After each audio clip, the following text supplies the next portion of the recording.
रुपए की राशि डाली जाती है, उसकी 2000 की किस्त डालने वाले हैं। 20,000 करोड़ रुपए से ज्यादा कल किसानों के खाते में महाराष्ट्र के वासिम से पूरे देश के किसानों के खाते में डाले जाएंगे। मित्रों, पिछले लगभग 120 दिनों में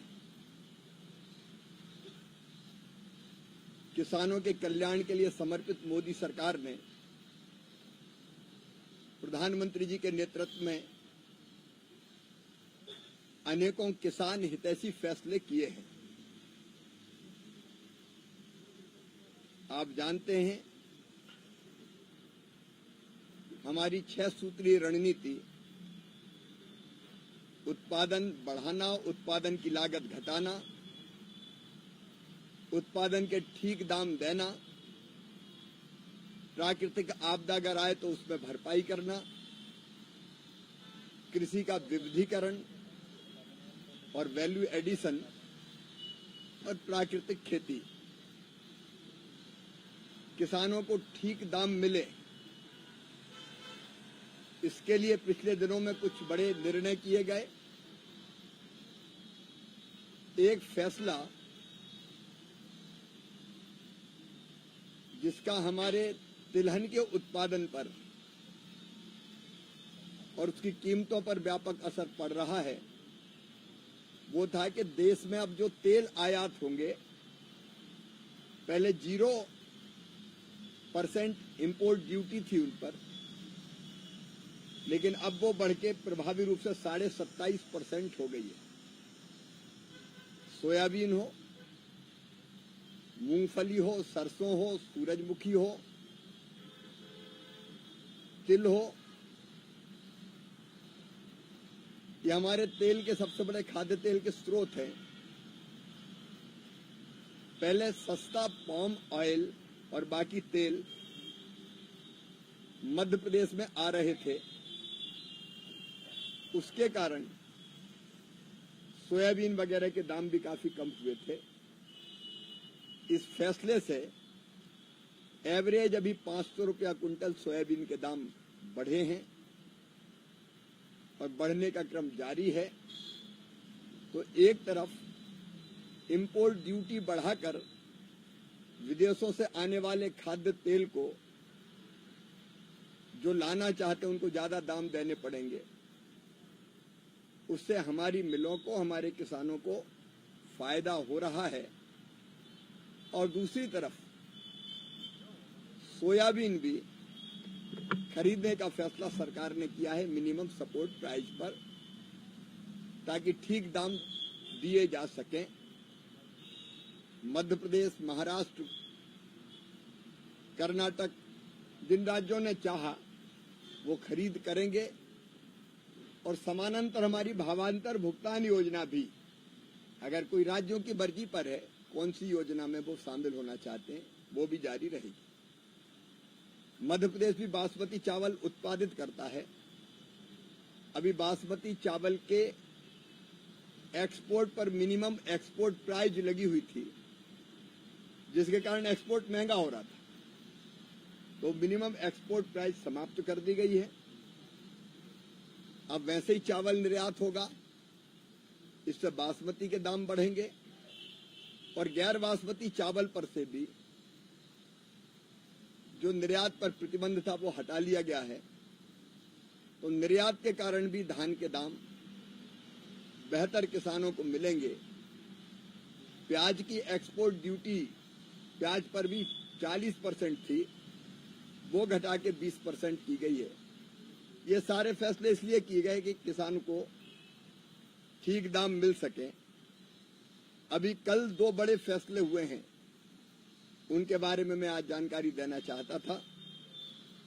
भारत अपनी कुल जो खाद्य तेल की आवश्यकता है वो 29.2 मिलियन टन 22-23 में थी,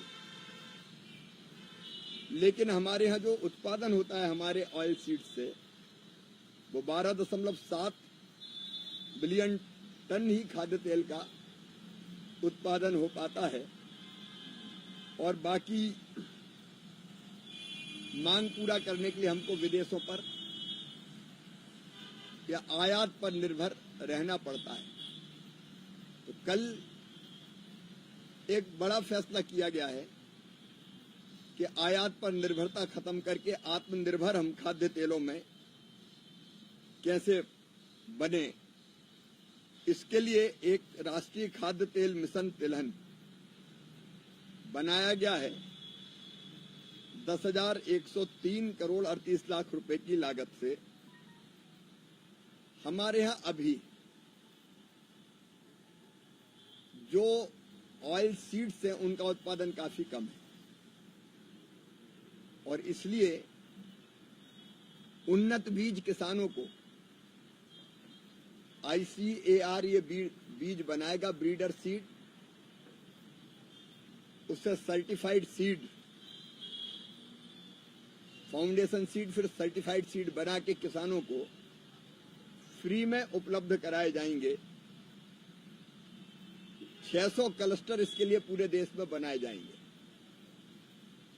347 जिले के 21 राज्यों में जहां भी ऑयल सीड्स का उत्पादन होता है उन राज्यों को विशेष रूप से लिया गया है। किसानों को इन क्लस्टर्स में फ्री में बीज, उनको ट्रेनिंग, नई टेक्नोलॉजी कैसे खेती करें जिससे ज्यादा उत्पादन हो और वो जो उत्पादित करेंगे उसकी 100% खरीद, मतलब जितना वो उत्पादन करेंगे पूरा खरीदा जाएगा। ऐसी सुविधाएं किसान को इस मिशन के अंतर्गत दी जाएगी। ये हर साल 10 लाख हेक्टर पूरे देश में ये खेती की जाएगी। एक बार 10 लाख जिस हेक्टर में करेंगे अगली बार फिर दूसरे 10 लाख हेक्टर लेंगे। 7 साल में लगभग 70 लाख हेक्टर एरिया इस योजना के अंतर्गत लिया जाएगा। उन्नत बीजों की कमी पूरा करने के लिए 65 नए बीज केंद्र बनाए जाएंगे। अभी 35 है तो कुल मिला के 100 हमारे बीज केंद्र बनेंगे। बीजों को सुरक्षित रखने के लिए 50 बीज भंडारण इकाइयां भी बनाई जाएगी और उन राज्यों पर हम ज्यादा ध्यान दे रहे हैं जहाँ केवल एक फसल लेते हैं खरीफ की, जैसे धान खरीफ की हो गई तो बाद में खेत खाली छोड़ देते हैं, लेकिन उनमें नमी इतनी रहती है कि धान के बाद ये फसलें ली जा सकती है। इंटर क्रॉपिंग का भी उपयोग करेंगे।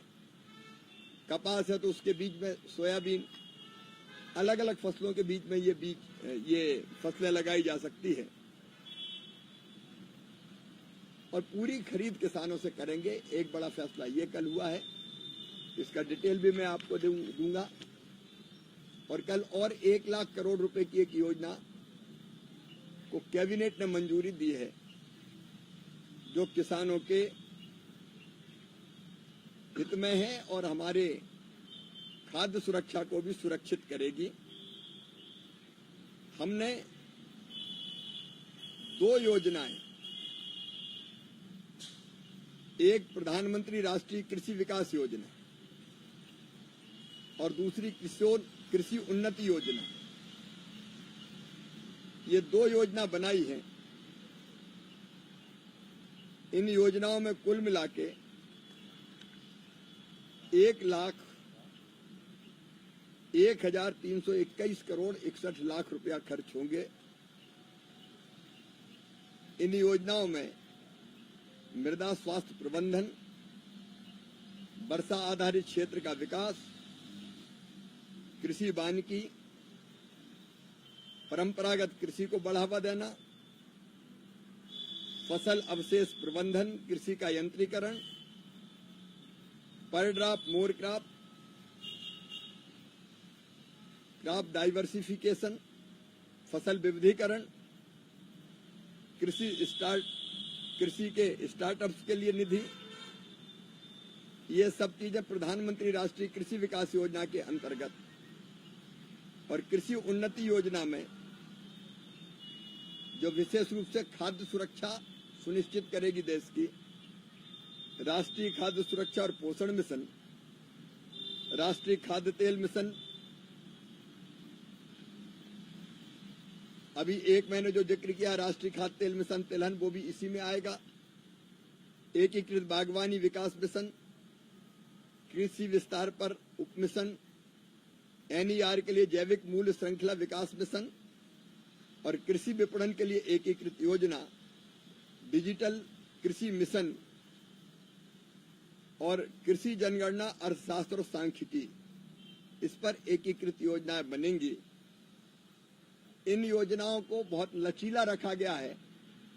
पहले ये होता था कि केंद्र सरकार को योजना बना देती थी और सब राज्यों से कहती थी एक साथ एक जैसी लागू करो, लेकिन जो चीज असम में लागू होती है वो गुजरात में लागू नहीं होती। इसलिए राज्यों के ऊपर ये छोड़ा गया है कि वो जिस भी योजना को उपयोगी समझते हो अपने राज्य की आवश्यकता के हिसाब से वो उसको चुन सकते हैं। पहले एक योजना का पैसा दूसरी योजना में खर्च नहीं होता था, अब वो चाहें तो ये मना कर सकते कि ये योजना हमें लागू नहीं करनी, इस योजना का पैसा हम केवल इस योजना में लगाएंगे। तो उनको ये स्वतंत्रता है कि जो चीज उनके लिए उपयोगी होगी, जो योजना, वो उसमें ज्यादा पैसा लगा सकेंगे और स्वीकृति भी इन सब चीजों की एक साथ हो जाएगी। नहीं, हर योजना के लिए अलग अलग जाना पड़ता था।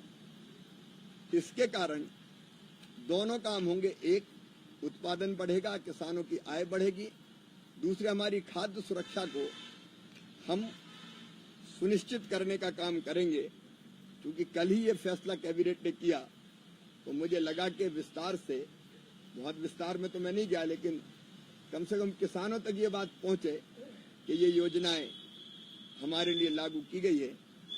पिछले 120 दिनों में लगातार किसानों के हित में कई बड़े फैसले लिए गए हैं और आगे भी लगातार ये फैसले जारी रहेंगे।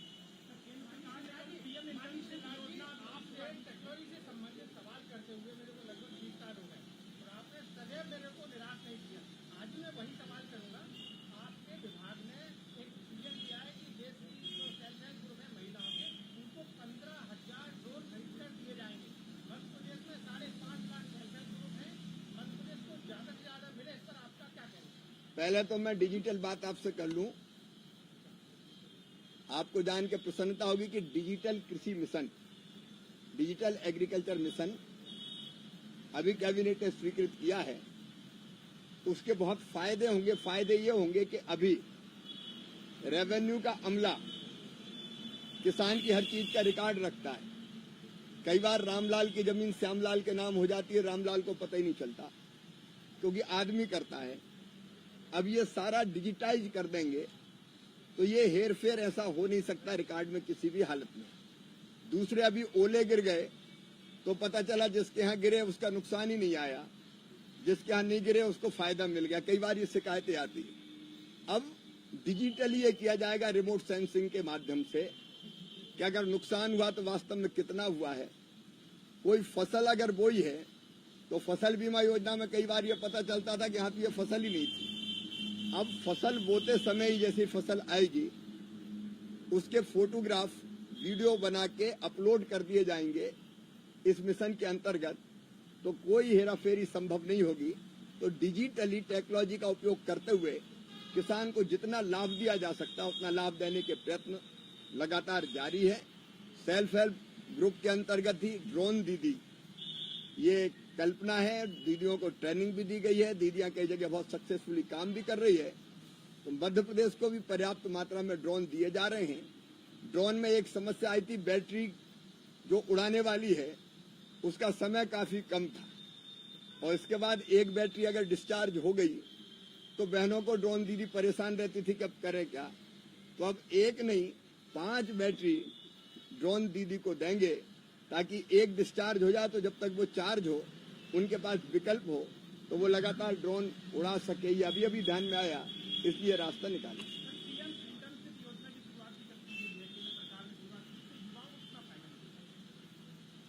बहुत फायदा इसलिए मिलेगा कि मैंने पहले भी मध्य प्रदेश में, आपको ध्यान होगा, मुख्यमंत्री सीखो कमाओ योजना बनाई थी। बेरोजगारी भत्ता समस्या का समाधान नहीं।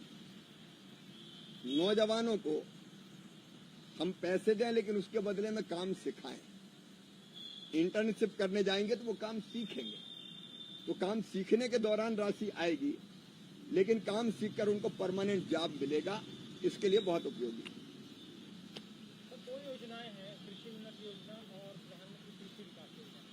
क्या ये हरित क्रांति जो 1960 में आया था, इसमें दोनों चीजें इसी तरीके से शामिल है? स्वामीनाथन आयोग के हिसाब से भी क्या आप लागू है? और 1960 के बाद जो 64 साल बाद ये योजना आ रही है, एक बड़ी योजना है आयोग के गठन के बाद, शुद्ध क्रांति आया हरित क्रांति के बाद, लेकिन क्या आप ये उसी कैटेगरी की योजना है जो एकदम से कृषि की स्थिति बदल जाएगी?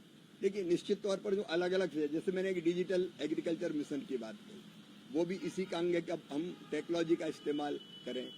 पर ड्रॉप मोर क्रॉप की बात कही तो पहले नहीं है, बिल्कुल ऐसा नहीं कहना, लेकिन अब इसको एक समन्वित रूप से चलाने का काम होगा तो उसका लाभ मिलेगा। ये सब सोच समझ के अब तक के अनुभवों के आधार पर बनाई है, और ये कृषि में उत्पादन भी बढ़ाएगी, उत्पादन की लागत भी घटाएगी, दोनों काम करेगी।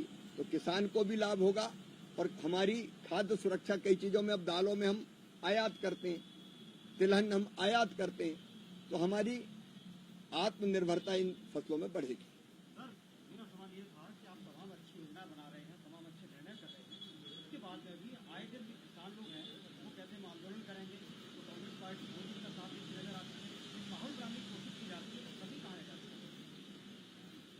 देखिए, अच्छा करते जाओ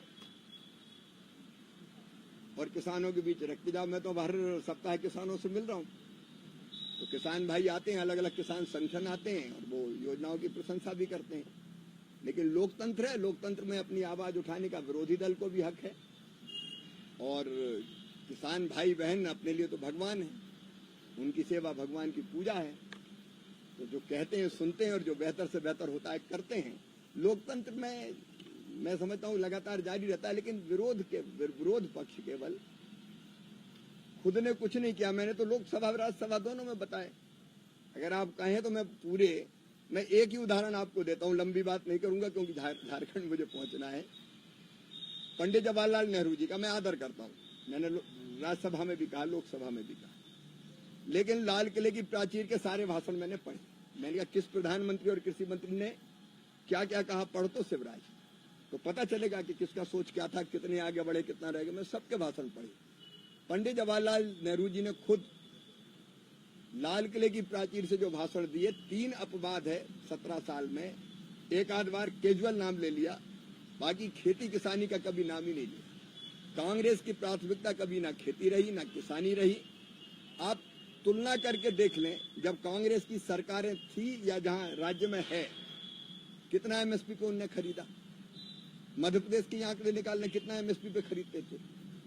कभी फसल बीमा योजना का लाभ मिलता था। जिनने एक दाना नहीं खरीदा उनको तो एमएसपी की बात करने का अधिकार ही नहीं।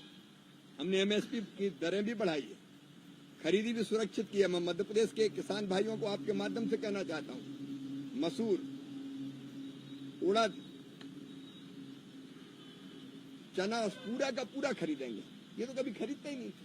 तो हम काम कर रहे हैं लगातार किसान की बेहतरी के लिए, लेकिन ये कोई नहीं कह सकता कि अब ये पूर्ण विराम है, आगे और जारी रहेगा।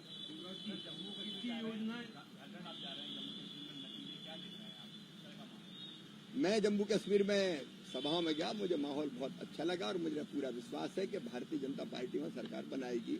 हरियाणा भी मैं गया था, हरियाणा में भी बहुत अच्छा माहौल है, वहां भी हम सरकार बनाएंगे। झारखंड में अभी हम काम कर रहे हैं, चुनाव भी डिक्लेयर नहीं हुए, लेकिन जो परिवर्तन यात्रा को जनता का समर्थन मिला है वो अद्भुत है। बाकी चिंता कार्यकर्ता करेंगे। भाजपा जीतेगी और क्या। सरकार की इतनी योजनाएं हैं जिसमें सबके लिए फायदेमंद सुविधा है, उसके बाद भी आपके विभाग से ये मूल्य निर्धारण क्यों नहीं हो पाता? कितनी महंगाई बढ़ रही है, 2 रुपए किलो दाल हो रही है और तेल जो है एकदम 300 रुपए बढ़ गया, तो इस पे कंट्रोल क्यों नहीं होता? देखो, दोनों चीजें करनी पड़ेगी भाई।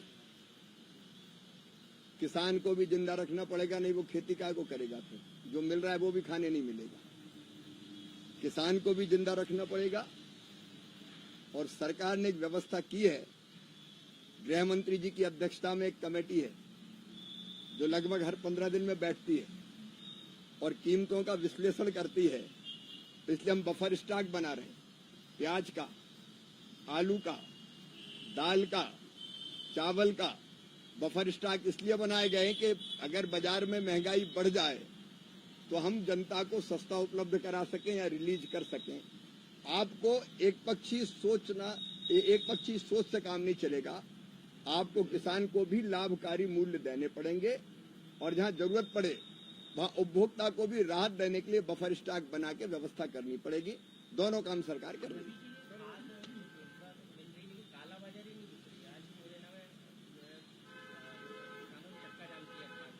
नहीं, सरकार करेगी कार्रवाई। कालाबाजारी की समस्या कई बार होती है।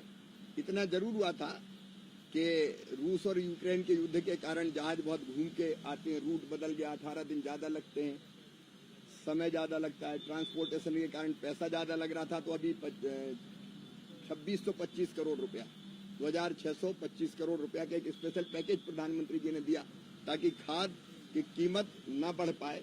तो प्रयत्न कर रहे हैं, ऐसी कहीं घटना होगी तो राज्य सरकार कार्रवाई करेगी। प्याज 50 और 60 रुपए हो गए, करीब कुछ आप कर रहे हैं इससे राहत मिले? प्याज का बफर स्टॉक सरकार ने बनाया है, जब जरूरत पड़ेगी तो रिलीज करेंगे। झारखंड सरकार चुनाव आयोग पहुंची थी आपको लेकर, मुद्दा को लेकर, जिसमें कह रही है कि सांप्रदायिक तनाव भड़काने का आरोप आप लोगों पर है। मामा से मामी परेशान है। वो तो आप देखिए, भारतीय जनता पार्टी के हम कार्यकर्ता हैं और कार्यकर्ता के नाते काम करने हर राज्य में जाते हैं। कश्मीर भी गए, हरियाणा भी गए, झारखंड भी जा रहे हैं। अब उनकी हालत खराब हो रही है इसलिए बौखला के शिकायत कर रहे हैं। अब चलना पड़ेगा। बहुत बहुत धन्यवाद।